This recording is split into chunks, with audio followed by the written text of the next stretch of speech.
Baik, Assalamualaikum warahmatullahi wabarakatuh. Waalaikumsalam warahmatullahi wabarakatuh. Oke, selamat pagi semuanya. Pagi. Oke, gimana nih kabarnya pagi hari ini? Apakah masih semangat, atau udah lemes, atau belum makan, atau ada hal lain yang membuat pagi ini kalian gak bersemangat? Iya, kita belum makan. Belum makan. Oke, mungkin biar memacu lagi semangat ataupun fokus kita semua, kalau saya bilang semangat pagi, pagi, pagi, pagi, alhamdulillah, gitu ya. Baik. Oke, semuanya selamat pagi. Pagi, pagi, pagi. Alhamdulillah. Nah, mungkin teman-teman di sini udah pada semangat semua.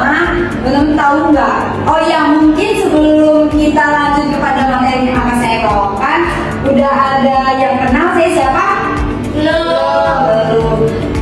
Ada pepatah mengatakan jika tak kenal maka sayang. Karena dari itu di sini saya izin memperkenalkan diri, saya Naila Rahmania. Boleh panggil saya Naila, Naila ataupun sebagainya senyaman kalian. Karena saya pun belum mengenal kalian, alangkah baiknya kalian juga memperkenalkan diri nih teman-teman satu persatu ya. Mungkin dimulai dari sebelah sini. Silakan, nama saya Anggun. Saya Dewi. Oke, Anggun, Dewi dan juga Ridwan. Salam kenal ya semuanya. Di sini teman-teman mungkin sudah ada di tampilan asesmen bimbingan dan konseling. Teman-teman mungkin tahu nggak apa yang akan saya bahas pada asesmen bimbingan dan konseling? Kurang tahu. Kurang tahu ya. Dari kata asesmen bimbingan dan konseling, apa sih yang teman-teman tahu tentang asesmen? Tes. Tes. Apa lagi? Masalah. Angket. Terus? Oke, mungkin banyak ya lainnya yang bisa disebutkan dalam asesmen. Benar apa yang telah dikatakan teman-teman bahwa asesmen itu adalah bukti dari tes, masalah, ataupun angket. Karena di dalam asesmen itu terdapat itu semua yang tadi telah teman-teman beritahukan. Tapi saya ingin meluruskan bahwa asesmen yang di sini maksudnya adalah alat ukur, teman-teman. Jadi asesmen adalah satu jenis alat ukur yang bisa mengidentifikasi adanya masalah, gitu. Mungkin bisa di next. Nah, ada di sini asesmen bimbingan dan konseling. Nah, pasti teman-teman udah lihat kan di sini asesmen itu terbagi menjadi berapa, teman-teman? Dua. Ada asesmen dan juga oke. Asesmen bimbingan dan konseling itu terbagi menjadi dua, ada asesmen tes dan juga non tes. Di sini dijelaskan bahwa asesmen tes adalah proses pengumpulan dan pengolahan informasi untuk mengukur kemampuan, perkembangan, dan juga pencapaian seseorang dalam bidang tertentu. Nah, tujuannya apa sih? Jadi tujuan dari asesmen tes itu adalah untuk mengukur kapasitas maksimal seseorang. Nah, di sini bisa disimpulkan bahwa asesmen tes itu sebenarnya asesmen standar pertanyaannya itu ada benar dan juga salahnya. Jadi biasanya asesmen tes ini berupa ada pertanyaan-pertanyaan yang nantinya bakal diidentifikasi dan atau salah benarnya. Makanya di sini tujuannya untuk mengukur kapasitas maksimal seseorang, gitu. Nah, ada juga yang kedua yaitu asesmen non tes. Di sini juga disebutkan bahwa asesmen non tes adalah penilaian yang tidak memiliki standar benar ataupun salah, melainkan lebih menitik beratkan pada pengamatan atau laporan diri. Nah, tujuannya untuk apa sih asesmen tes ini? Non tes ini tujuannya adalah untuk melihat kecenderungan perilaku, minat, dan karakter seseorang secara natural. Oke, mungkin di sini tadi kan yang sudah saya jelaskan bahwa asesmen tes itu standar pertanyaannya ada benar dan juga salahnya. Standar jawabannya ya. Nah, kalau asesmen non tes ini kebalikannya, teman-teman. Jadi dia tuh nggak ada standar benar atau salahnya. Jadi ketika emang teman-teman ini mengisi suatu asesmen non tes, itu tidak ada jawaban benar dan juga salahnya. Beda lagi dengan ketika teman-teman ini mengisi asesmen tes, baru di sana teman-teman bisa mengukur skor apakah benarnya ada berapa dan juga salahnya ada berapa. Nah, bisa disimpulkan berarti kan teman-teman, asesmen tes ini contohnya seperti apa sih kalau emang ada pertanyaan dan jawaban benar dan salahnya?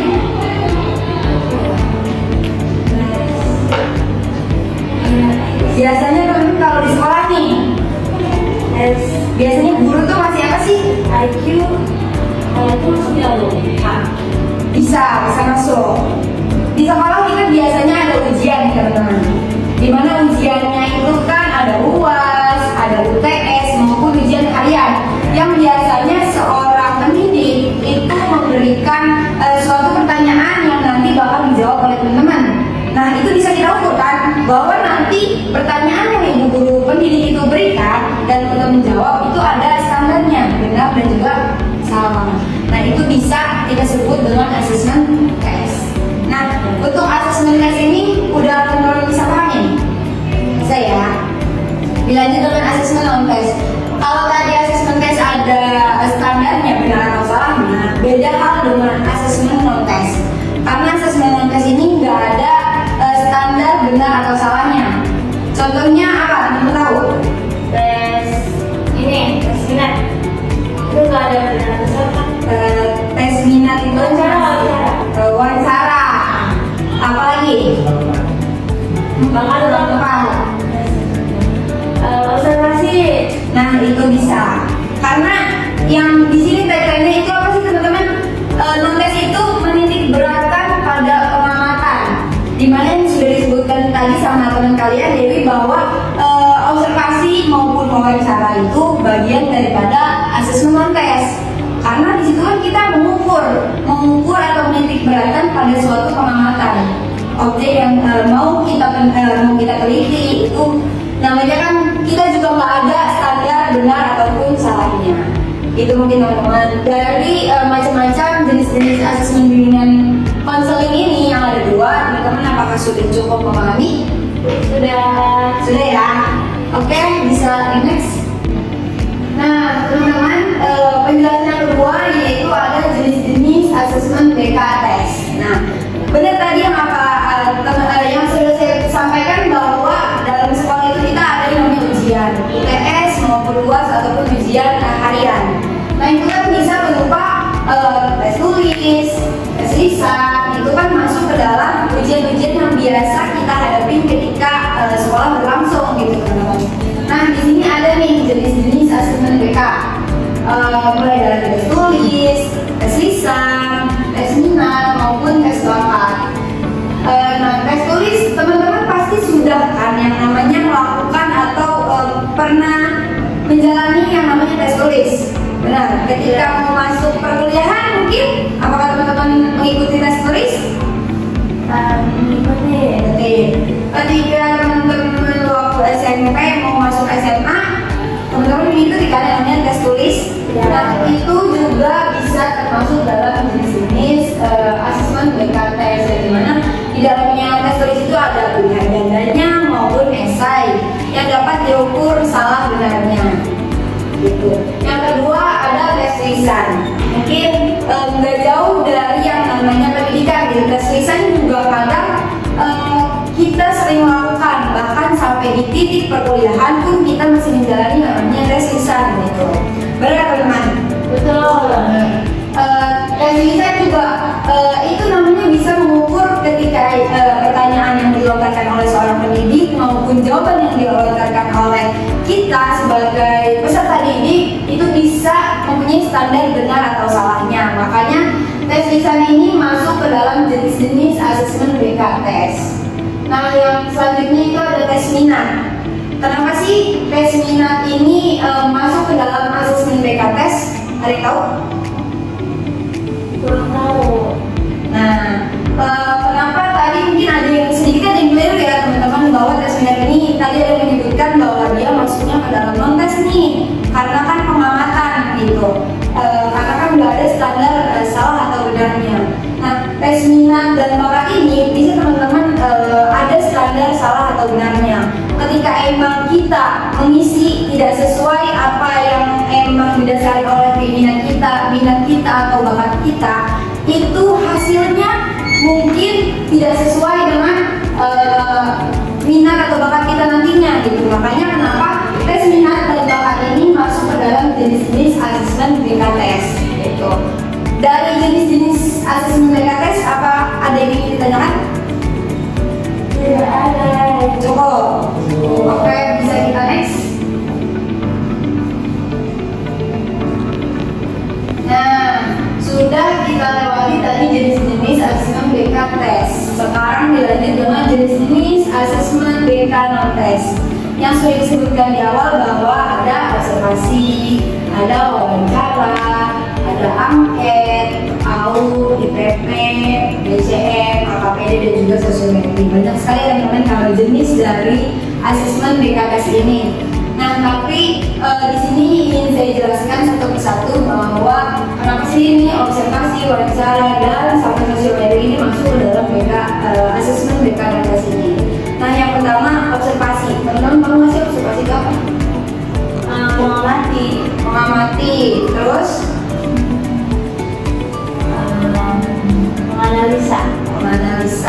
menganalisis. Terus apa lagi itu?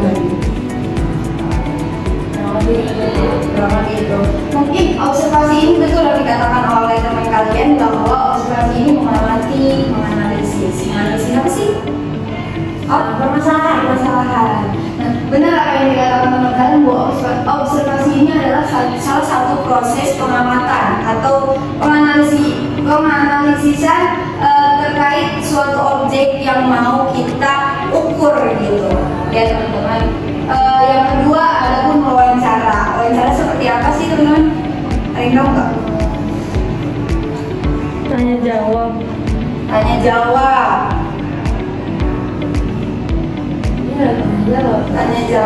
Nah, betul. Mungkin wawancara ini adalah benar yang dikatakan teman kalian bahwa wawancara ini adalah tanya jawab yang dilakukan oleh dua pihak, di mana pihak pertama ini menanyakan dan pihak kedua ini menjawab pertanyaan dari pihak pertama. Gitu. Yang ketiga ada angket atau questionnaire. Ada yang tahu angket itu berupa apa sih? Butir pertanyaan. Pernyataan. Oke itu.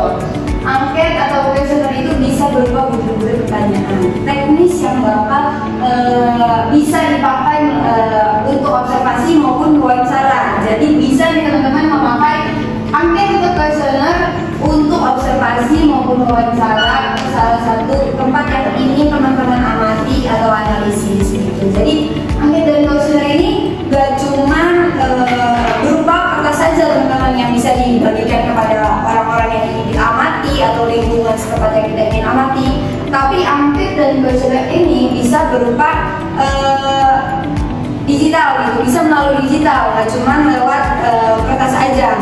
Itu ada yang namanya biasa kita pakai Google Form gitu. Nah itu. Yang selanjutnya ada AUM, alat ungkap masalah. Teman-teman ada yang tahu nggak sih AUM itu apa? Buat tes permasalahan seseorang. Terus ada lagi teman-teman? Udah ya. Nah, AUM juga ini tuh termasuk dalam salah satu alat ukur dari asesmen BK non test, di mana AUM ini digunakan untuk mengetahui suatu lingkungan atau permasalahan yang ada di lingkungan, untuk mengungkapkan masalah apa sih sebenarnya yang terjadi gitu di lingkungan ataupun siswa-siswa yang ada di kelas gitu. Biasanya AUM ini itu untuk ada 10 butir bidang permasalahan gitu, melalui pribadi, karir, kesehatan maupun lain sebagainya. Nah makanya adanya AUM ini tuh untuk mengungkapkan masalah apa sih sebenarnya yang paling utama yang terjadi di kalangan siswa ataupun di masyarakat kayak gitu.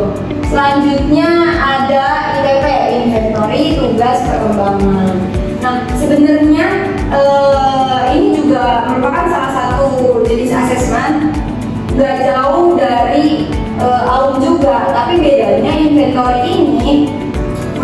bukan untuk mengetahui masalah yang terjadi, tapi juga inventory ini mengukur sampai mana sih peserta didik ini udah mencapai perkembangan yang lebih baik ataupun masih stuck aja di situ perkembangan peserta didik. Maka dari itu ITP lah yang emang berguna untuk kita pendidik menyampaikan kepada peserta didik ataupun lingkungan gitu.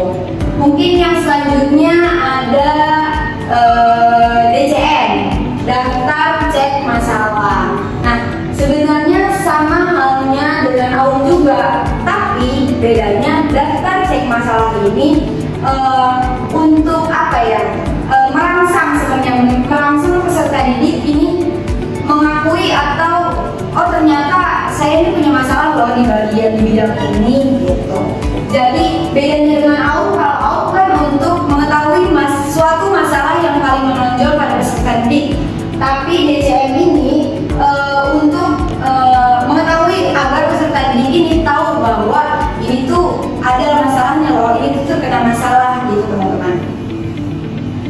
Yang selanjutnya ada AKPD, angket kebutuhan peserta didik, di mana AKPD ini itu diberikan kepada peserta didik untuk mengetahui kebutuhan apa sih yang lebih dibutuhkan kepada peserta didik ini. Kayak contohnya misalnya peserta didik ini tuh kurang dalam bersosialisasi, maka program yang tepatlah kita kasih kepada peserta didik itu melalui AKPD ini, angket kebutuhan peserta didik.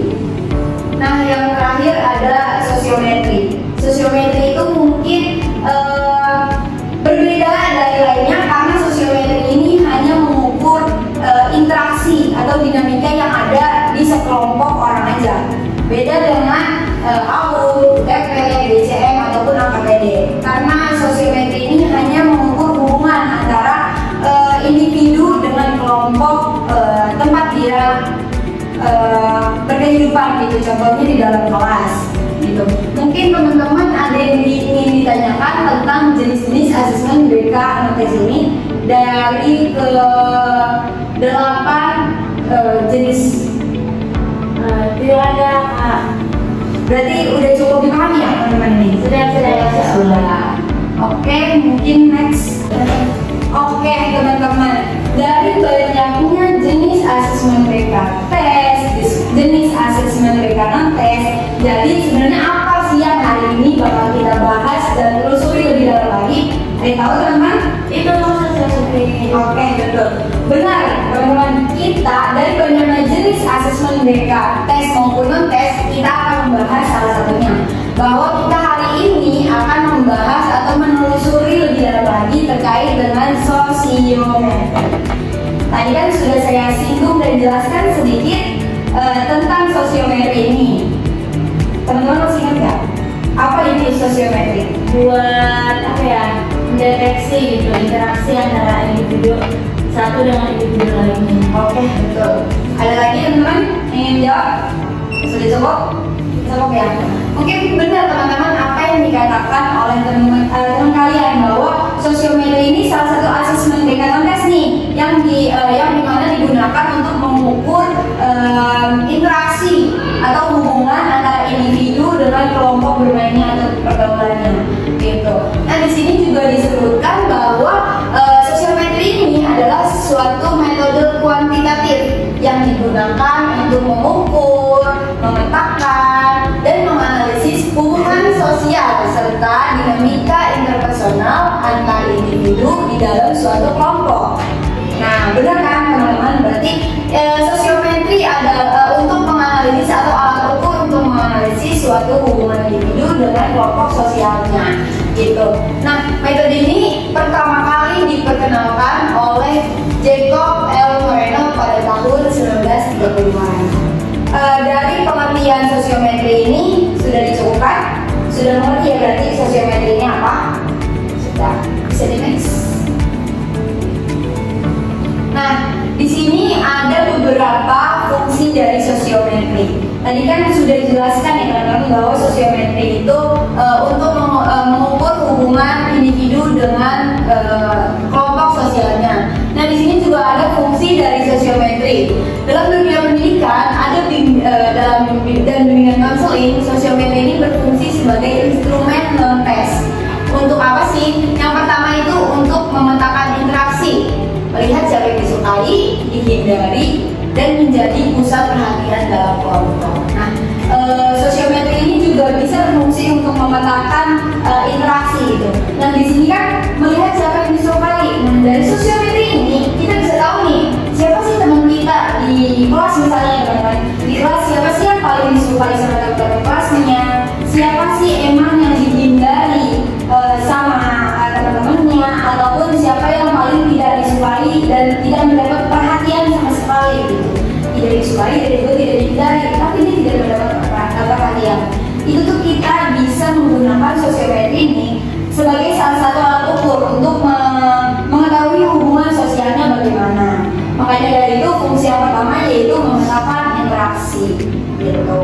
Nah, adapun yang kedua itu adalah untuk mengidentifikasi masalah sosial, mengenali siswa atau individu yang terisolasi atau kurang bergaul, ditolak atau membentuk kelompok eksklusif atau yang biasa kita sebut dengan geng.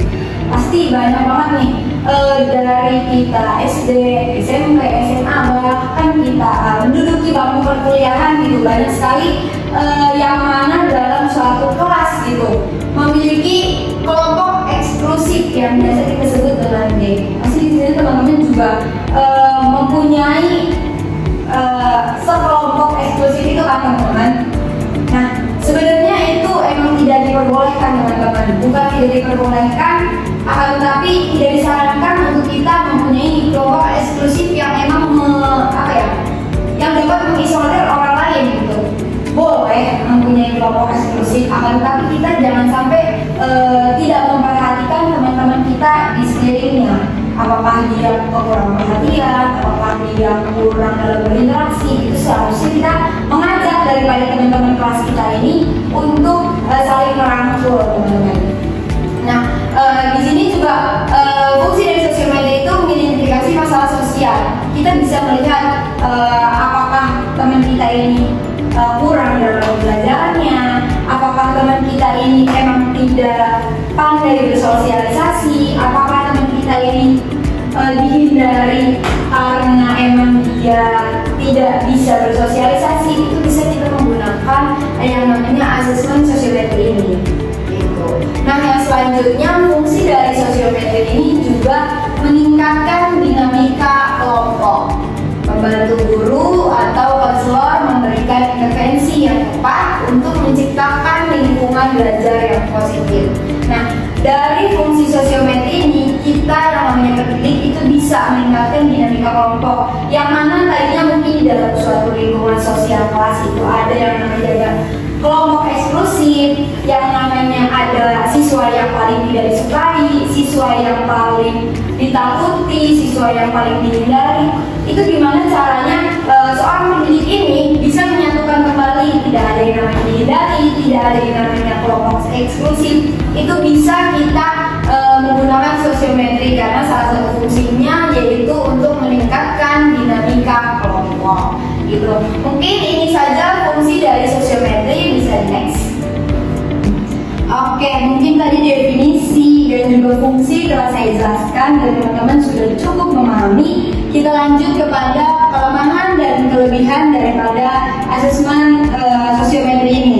Nah, adapun kelebihan dari sosiometri ini, yang pertama adalah untuk memetakan struktur sosial, yang dimana mampu menggambarkan pola hubungan, popularitas, dan posisi setiap individu dalam kelompok secara jelas melalui grafik atau sosiogram. Nah, jadi teman-teman mungkin teman-teman sangat asing dengan dinamakan dengan sosiogram ini. Nanti di dalam sosiometri itu kita akan membahas tentang sosiogram, di mana kita bisa melihat teman-teman melalui grafik saja kita sudah mengetahui siapa sih siswa yang paling populer, siapa sih siswa yang paling dihindari, dan siapa sih siswa yang memang tidak populer dan juga tidak dihindari gitu.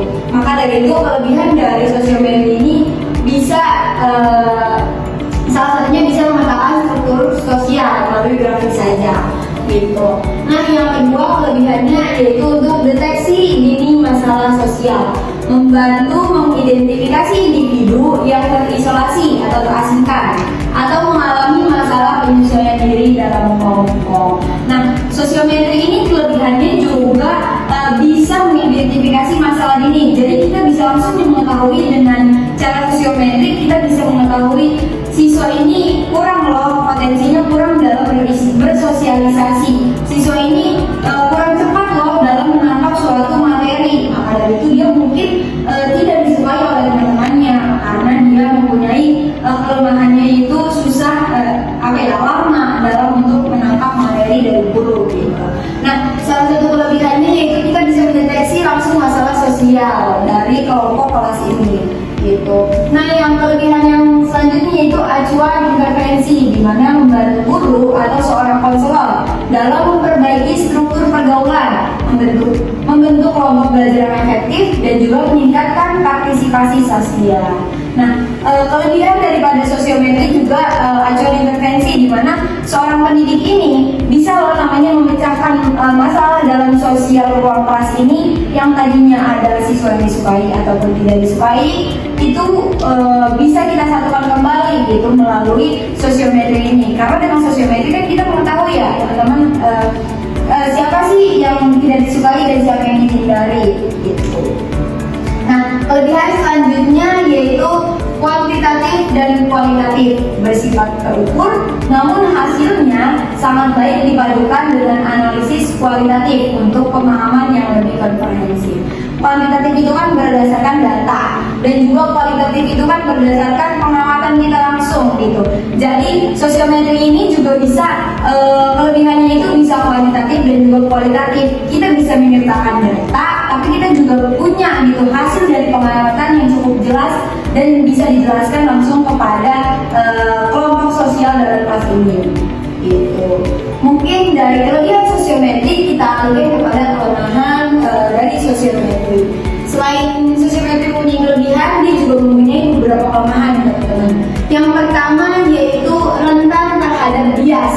Nah, pemilihan teman sering kali didasarkan pada perasaan subjektif seperti simpati ataupun antisipasi atau pengaruh tekanan sosial, bukan karena pertimbangan objektif ataupun tugas. Nah, kenapa kelemahan dari sosiometri ini rentan terhadap bias? Karena biasanya ketika kita mengadakan asesmen sosiometri ini, itu biasanya teman-teman ini seringkali memilihnya tidak jujur, tidak sesuai dengan apa yang terjadi pada hubungan sosial di sini, entah itu karena takut atau karena dia yang nanti bakal terisolir, atau dia yang tadinya mungkin punya teman banyak, jadi dia paling tidak disukai karena dia memberikan data yang jujur gitu. Makanya rentan banget terhadap bias jadi sosiometri ini.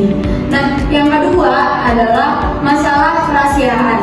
Sangat sulit menjamin privasi jawaban responden ketika anggota kelompok, terutama mahasiswa, cenderung sering saling menanyai pilihan satu sama lain. Nah, teman-teman, sebelumnya dalam asesmen BK ini, sebenarnya dalam bimbingan konseling pun kita harus yang namanya menjaga kerahasiaan, baik dari cerita konseling, baik dari orang yang bukan konseling tapi cerita kita, itu tuh kita sebagai pendengar harusnya menjaga kerahasiaan daripada informasi yang dia telah berikan kepada kita. Maka dari itu sebaiknya nanti teman-teman harus yang namanya menjaga kerahasiaan.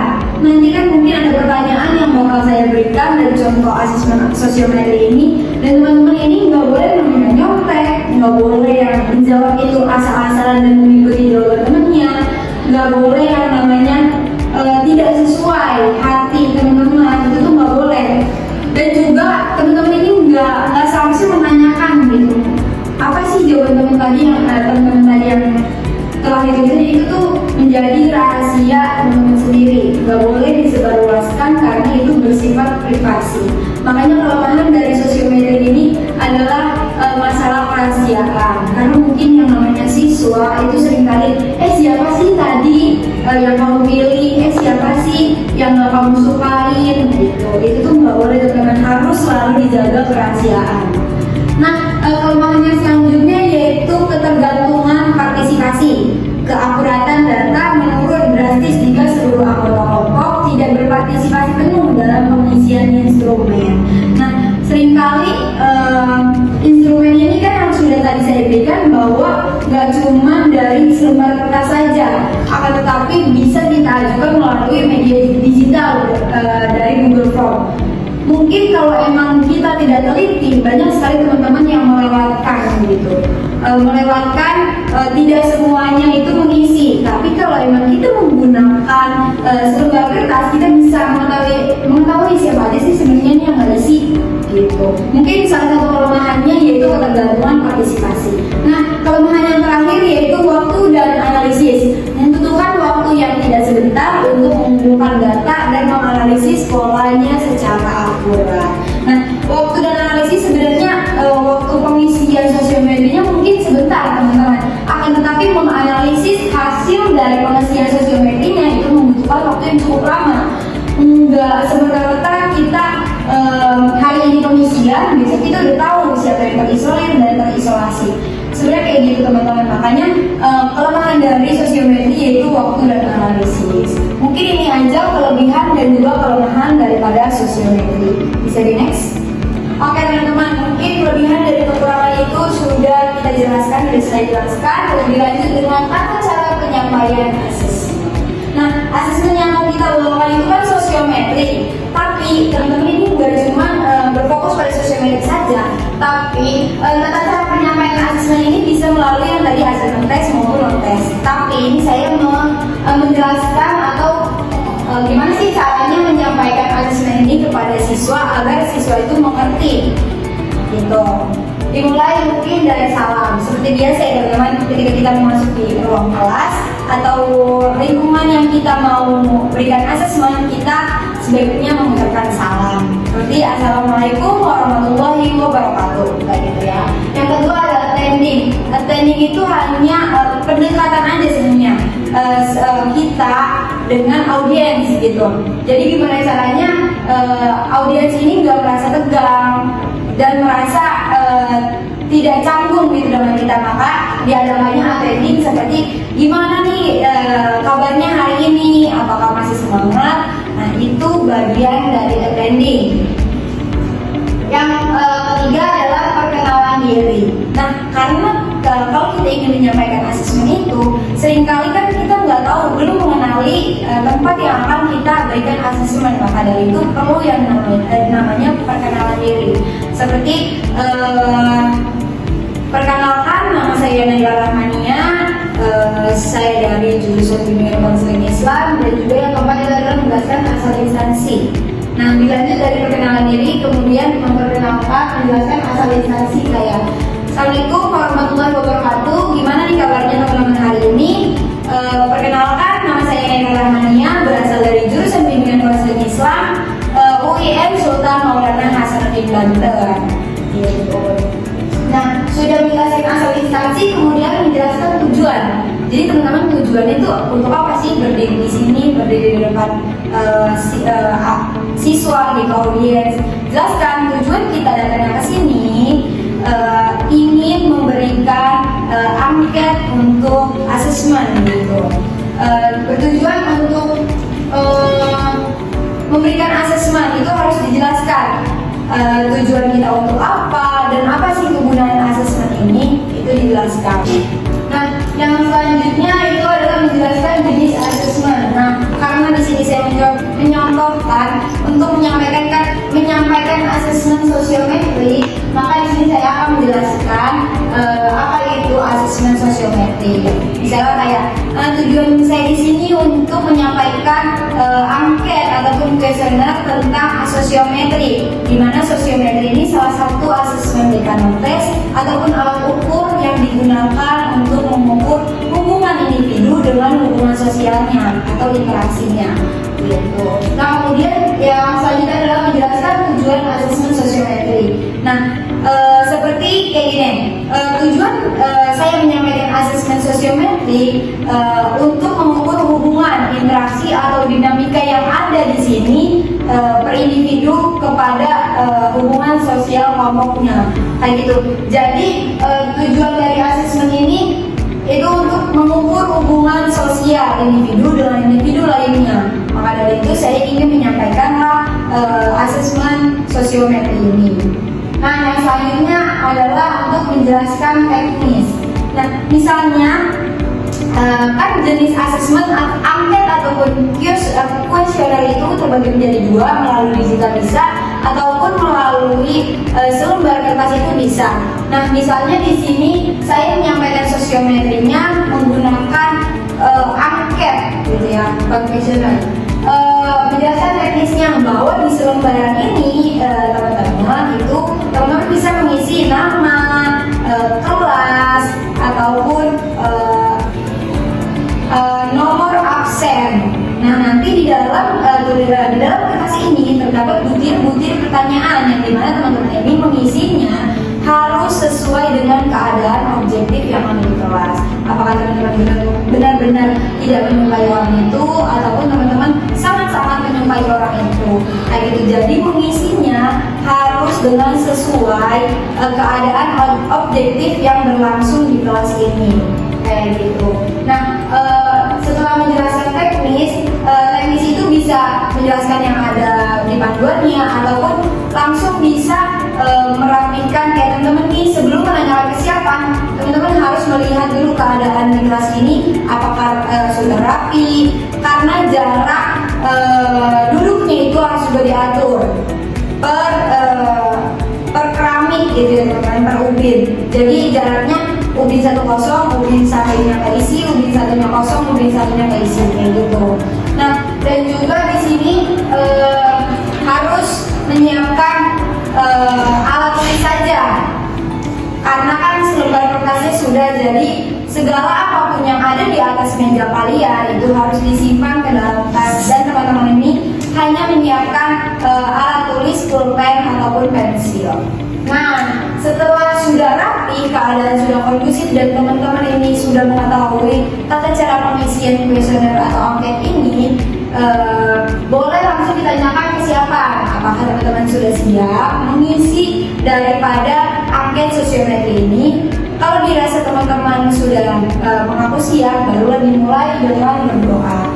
Sebelum teman-teman ini mengisi angket sosiometri, apa baiknya teman-teman ini berdoa terlebih dahulu. Berdoa dimulai, kayak gitu. Dan yang terakhir adalah penutup. Nah, setelah berdoa, ada baiknya seorang pendidik ini memberikan pengertian bahwasanya pengisian angket itu berlangsung selama 40 menit saja, tidak lebih dan tidak kurang, gitu. Setelah 40 menit berlangsung, barulah ditutup, teman-teman.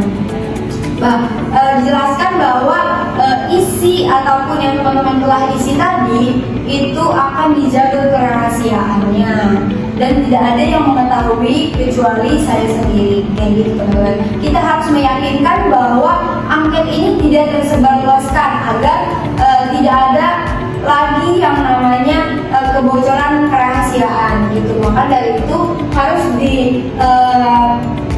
diberitahukan kepada teman-teman bahwa harus nih menjaga kerahasiaan, kayak gitu.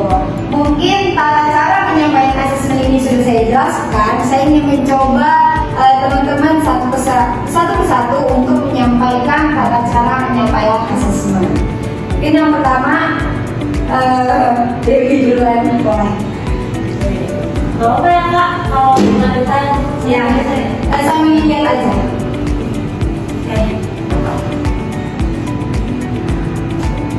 Oke, assalamualaikum warahmatullahi wabarakatuh. Waalaikumsalam warahmatullahi wabarakatuh. Oke, halo teman-teman semua, gimana kabarnya hari ini?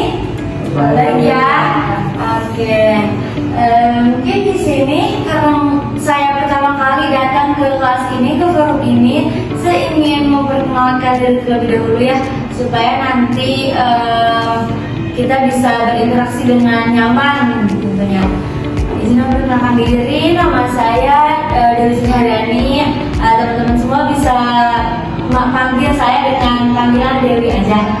Nah, kemudian saya juga dari mahasiswa UIN Banten, tepatnya di jurusan Bimbingan Konseling Islam di semester 6 gitu. Nah, mungkin teman-teman bingung ya, kakak di sini mau ngapain sih?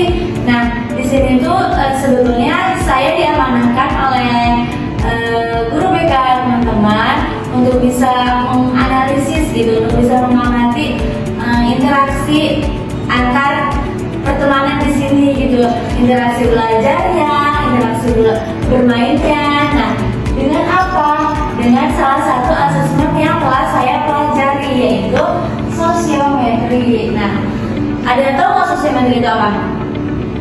Nah, sosiometri itu merupakan apa ya? Salah satu asesmen tes yang dipergunakan itu tadi untuk bisa mengidentifikasi kedekatan antar individu dengan individu lain. Jadi supaya kita tahu siapa aja yang disukai, siapa aja yang terisolir. Nah, adapun tujuan dari asesmen sosiometri itu untuk bisa apa ya? Untuk kita tuh tahu gitu siapa yang memang harus mendapati perhatian lebih gitu, karena adanya apa ya? Adanya pengasingan di suatu kelompok tersebut gitu. Nah, ada yang ingin ditanyakan? Tidak. Ada ya. Lanjut ya, Pak? Oke. Kemudian mungkin sebelumnya saya ingin menjelaskan teknis pengisian sosiometri. Nah, nantinya saya akan membagikan kertas lembar ke teman-teman semua. Nah, setelah saya memberikan masing-masing satu lembar kertas kosong, nanti teman-teman bisa isi nama, nomor absen, dan kelasnya. Nah, setelah itu tolong dirapikan tempat duduknya berjarak ya, satu bin jaraknya. Nah, setelah itu teman-teman bisa keluarkan pulpennya dan kertas itu di atas meja. Kemudian di luar daripada pulpen dan kertas, gampang masukkan alat lainnya ke dalam tas. Itu ya. Oke. Nah, mungkin nanti saya akan memberikan dua pertanyaan aja. Nanti teman-teman bisa jawab. Pertanyaan itu yang pertama, siapa teman yang paling disukai ketika belajar, dan siapa teman yang paling disukai ketika bermain. Nanti apa ya? Nanti teman-teman isi nomor absen teman kalian aja. Gitu. Paham nggak? Oke, terima kasih. Nah, untuk itu teman-teman sudah siap untuk mengisi sosiometri ini? Siap ya.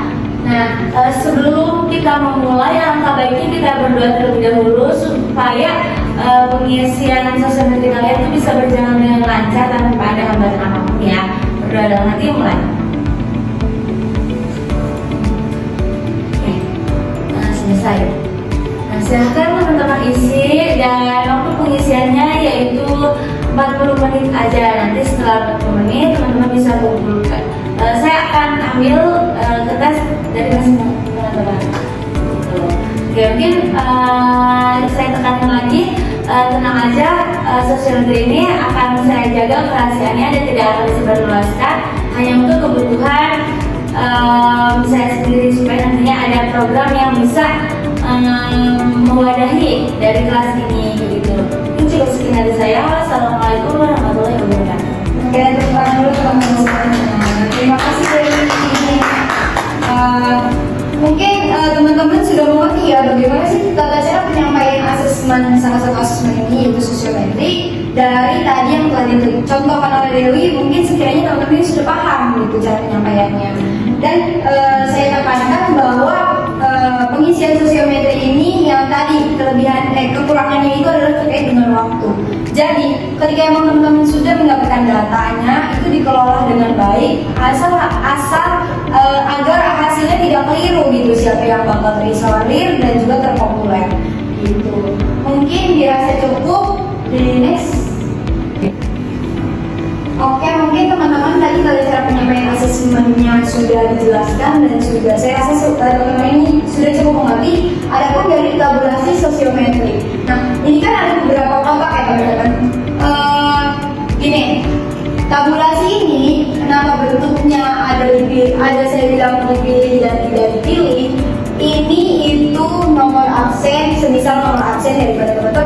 dan di atas itu nama-nama orang lainnya sama sesuai absen. Jadi misalnya ketika emang di kertas itu tertulis nomor absen 1 memilih nomor absen 2, itu bisa teman-teman kasih poinnya 2 di pertanyaan. Oh iya, disclaimer teman-teman, di dalam lembar sosiometri ini hanya ada 2 pertanyaan, di mana pertanyaan pertama ini berjumlah 2 poin dan pertanyaan kedua ini berjumlah hanya 1 poin. Jadi ketika emang dilihat hasil dari absen nomor 1 ini memilih nomor 2 sebagai pilihan pertama, yaitu bisa kita isi 2 berarti teman-teman. Dan misalnya nomor absen ini memilih pilihan keduanya di nomor 4, yang kita isi pertanyaan kedua itu hanya berjumlah 1 poin, kayak gitu. Nah, itu bisa berlanjut ke semua absen gitu pun. Jadi nanti setelah tabulasi ini diisi dengan penuh, itu bisa dijumlahkan berapa sih hasil dari per individu melalui absen ini. Ingat ya teman-teman, 1, 2, 3, 4 ini nomor absen, bukanlah hanya nomor biasa kayak gitu. Nah, kenapa sih Kak ini ada warna abu-abu, nggak biru, nggak putih? Nah, teman-teman, ketika emang teman-teman ini pengisian sosiometri, tolong diingatkan kepada para siswa tidak boleh memilih diri dia sendiri. Nah, kenapa adanya abu-abu di nomor 1? Ya karena absen nomor 1 tidak boleh memilih dirinya sendiri. Begitupun absen nomor 2, ketiga, dan juga 4. Dia tidak boleh memilih dirinya sendiri. Kayak gitu. Daripada penjelasan tabulasi sosiometri ini, apakah sudah cukup dipahami? Paham ya. Boleh next. Nah, oke. Sudah saya singgung pada kelebihan sosiometri itu adanya pengumpulan data yang emang bisa dilihat melalui grafik saja, yaitu sosiogram. Jadi sosiogram ini bisa kita gambarkan, data itu bisa dihasilkan oleh grafik saja. Makanya kenapa ada bulat, ada lingkaran, dan ada dua tanda panah. Nah, sudah diingatkan sosiogram ini ada yang bentuknya berbagai macam bentuk. Tetapi kalau emang kita pengisiannya manual, kita bisa disebut dengan sosiogram tidak beraturan gitu. Nah, di sini saya lambangkan bulat atau lingkaran itu sebagai jenis kelamin laki-laki, dan segitiga itu saya lambangkan sebagai jenis kelamin perempuan. Nah, di sini ada kedua tanda panah, ada yang merah maupun yang hijau. Nah, kalau yang merah ini tanda si orang ini, si individu ini memilih pilihan pertama. Nah, kalau misalnya hijau ini tanda si individu memilih pilihan kedua. Jadi semisalnya Dewi gitu, perempuan segitiga memilih pilihan pertamanya yaitu anggun, bisa digarisin kepada pilihan anggunnya kayak gitu.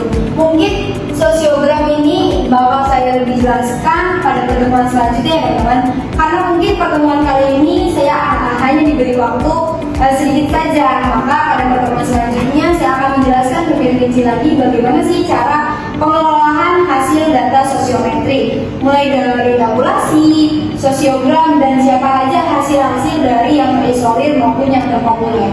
Maka dengan itu mungkin teman-teman sudah cukup dipahami ya pembahasan saya mulai dari jenis-jenis asesmen, pengertian asesmen ada berapa, dan juga sampai kepada sosiometri ini sudah cukup dipahami teman-teman? Sudah ya.